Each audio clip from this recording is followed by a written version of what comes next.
अच्छा, अब हम देखते हैं कि पास बाय रेफरेंस किस तरह करते हैं हम वैल्यू को पास बाय रेफरेंस फंक्शन में।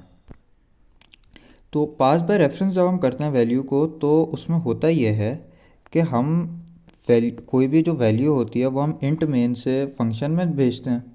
जिस तरह हम फंक्शन को जब कॉल कराते हैं और उसमें एक वैल्यू पास कराते हैं, तो इसी तरह सिमिलर इसी मैनर में हम एक वैल्यू इंट मेन से फंक्शन में पास कराते हैं। फ़र्क ये होता है कि जब वो वैल्यू फंक्शन में चेंज होगी तो वो वैल्यू इंट मेन में भी चेंज हो जाएगी। अब क्यों होता है उसको देखते हैं। लेट से मैंने इंट मेन में, ये इंट मेन में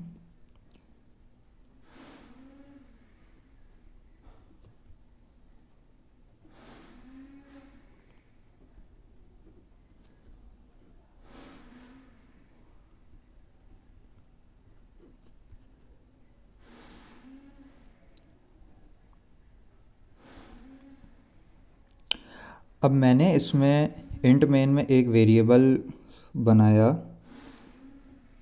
इंट मार्क्स का, और मैंने सी एन मार्क्स लिया। ये लेट से किसी भी स्टूडेंट के फाइनल टर्म पेपर के मार्क्स हैं।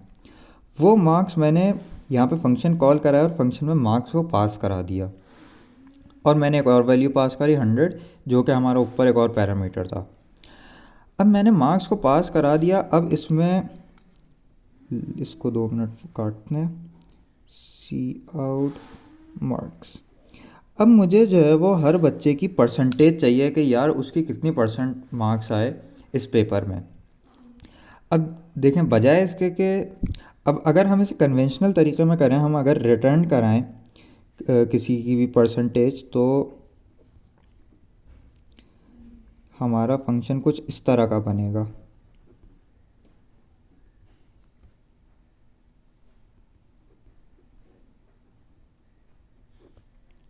हमने 2 पैरामीटर्स इसमें इसमें हमने 2 पैरामीटर्स डिक्लेयर करा है।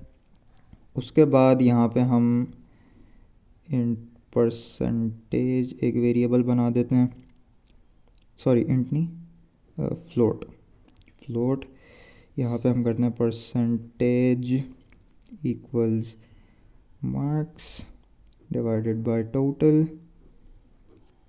Multiplied by 100 return percentage.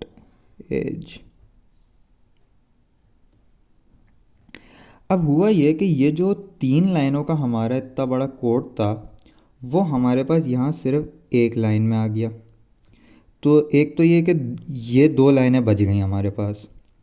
दूसरा ये कि अब हमारे पास हमने यहाँ पे एक और वेरिएबल बनाया था परसेंटेज का। ये वेरिएबल जाहिर सी बात है मेमोरी ऑक्यूपाई करेगा। जब ये मेमोरी ऑक्यूपाई करेगा तो हमारे पास बेकार में मेमोरी वेस्टेज होगी। तो इस मेमोरी वेस्टेज से बचने के लिए हमने यहाँ पे पास बाय रेफरेंस करा है।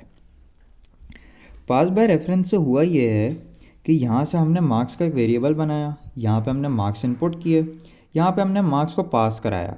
लेकिन यहाँ पे देखें, हमने पास, यहाँ पे जो एंड का सिंबल मैंने बनाया हुआ है, ये होता है पॉइंटर के लिए। इससे होता ये है कि अगर आपको पॉइंटर्स की नॉलेज है तो होता ये है कि हम यहाँ पे एक पॉइंटर बनाता हूँ मैं, int P is equals marks. अब इससे होगा ये कि p में मार्क्स का एड्रेस स्टोर हो जाएगा। सही है। तो अब होगा ये कि अगर मैं यहाँ पे लेट से मार्क्स प्लस प्लस करता हूँ और फिर मैं सी आउट कर देता हूँ स्टार p, तो इससे मार्क्स की जो वैल्यू होगी, अपडेटेड वैल्यू, वो मेरे पास आ जाएगी।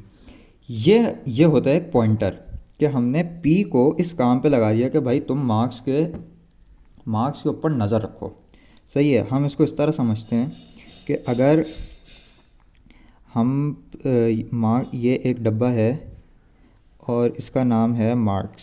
सही है, इसका हमने नाम रख दिया मार्क्स, और इस डब्बे का एक यूनिक आइडेंटिफिकेशन कोड है, हम उसको बंद कर देते हैं 1010। अब हमने एक और डब्बा बनाया जिसका नाम है P, और हमने इसमें स्टोर कर दिया 1010 कि भाई ये डब्बा है 1010, इसका एड्रेस है, इस पे नज़र रखो, इसमें जो कुछ भी हो रहा हो। अब हमने मार्क्स में स्टोर कराया 28, फिर हमने उसे प्लस प्लस कराया 29 हो गया, फिर हमने उसे और प्लस प्लस कराया वो 30 हो गया। फिर हमने पी से पूछा कि भाई पी बताओ मार्क्स में क्या चल रहा है, तो मार्क्स में जो भी चल रहा होगा वो पी बता देगा, क्योंकि पी के पास मार्क्स का एड्रेस मौजूद है। हमने उसको कहा कि मार्क्स पर नज़र रखो स्टार पी को। तो हम जब स्टार पी को सी आउट करेंगे तो मार्क्स में जो भी चीज़ होगी वो सी आउट हो जाएगी।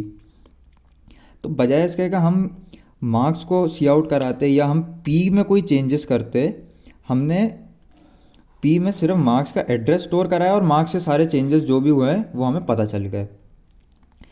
तो सिमिलरली जिस तरह हमने यहाँ पे एंड मार्क्स कराया था ताकि पॉइंटर बन जाए और हमें चेंजेस, जाहिर सी बात है मार्क्स में जो चेंजेस होंगी वही फिर स्टार पी में भी चेंजेस आएंगी। तो जब स्टार पी में भी वही चेंजेस आएंगी तो हमें दिक्कत नहीं होगी ये करने में कि भाई हर दफ़ा मार्क्स को सी आउट करा रहे हैं या मार्क्स कोई देख रहे हैं, कोई तो मसला होगा नहीं। तो इसी तरह हमने यहाँ पे एक पॉइंटर बनाया मार्क्स के लिए, ताकि यहाँ पे जो भी, और हमने यहाँ पे मार्क्स में कुछ चेंजेस कराए, हमने उसको एज अ हमने परसेंटेज कैलकुलेट की।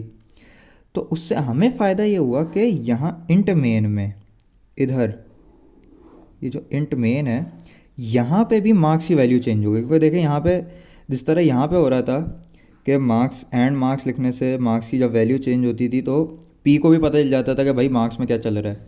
तो इसी तरह यहाँ पे एक मिनट, बल्कि इसका मैं नाम चेंज करता हूँ, इसका नाम रखते हैं ए, ये ज़्यादा अच्छा समझ आएगा।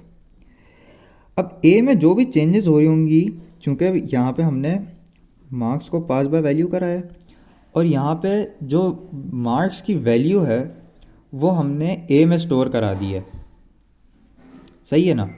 मार्क्स की जो वैल्यू है वो हमने ए में स्टोर करा दिया, और जो ए का एड्रेस है इसको इस तरह समझ लें, ए का जो एड्रेस है वो समझ लें मार्क्स के साथ जुड़ गया है। तो अब ए में जो भी चीज़ बदलेगी, यहाँ पे ए बदल रहा है, यहाँ पे जो है वो ए एज अ यहाँ पे हम परसेंटेज ए में स्टोर करा रहे हैं, तो जो चीज़ ए में बदलेगी, चूँकि मार्क्स के पास ए का एड्रेस है तो मार्क्स को भी पता चल जाएगा भाई ए में क्या क्या बदल रहा है। हमें फ़ायदा क्या है, हमें भाई देखें ये फ़ायदा है कि हमने यहाँ पे जब एक तो ये कि 2 लाइनें बच गई, तो ख्वारी तो वैसे ही बच गई, लिखने से तो जान जाती है हमारी, तो 2 लाइनें बच गई, ये तो बिग अचीवमेंट। फिर हमारे पास यहाँ हमने एक और वेरिएबल बनाया था, उसकी मेमोरी एलोकेशन बच गई।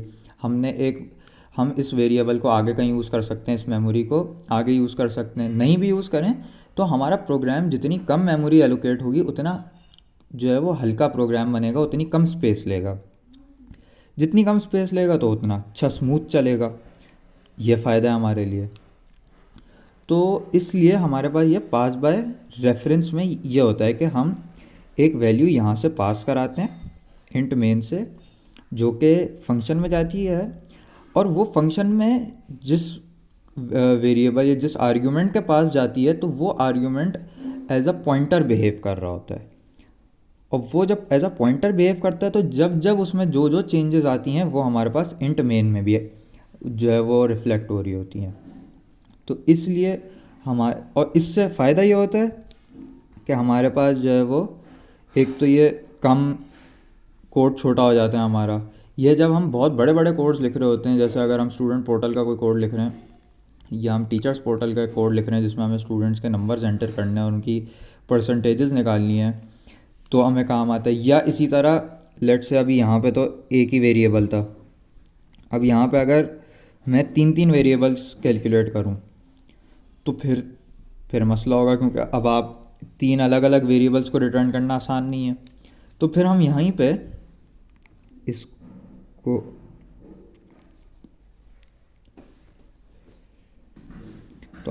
एक और वेरिएबल बनाएंगे और एक तीसरा वेरिएबल बनाएंगे। तो उससे ये होगा कि हमारे पास ये 3 अलग अलग वेरिएबल इंट मेन में भी चेंज हो रहे होंगे और हमें रिटर्न कराने की ज़रूरत नहीं पड़ेगी। तो ये हमें जब ज़्यादा वेरिएबल्स हों या हमें बड़ा कोड लिखना हो उस वक्त हमारे काम आता है।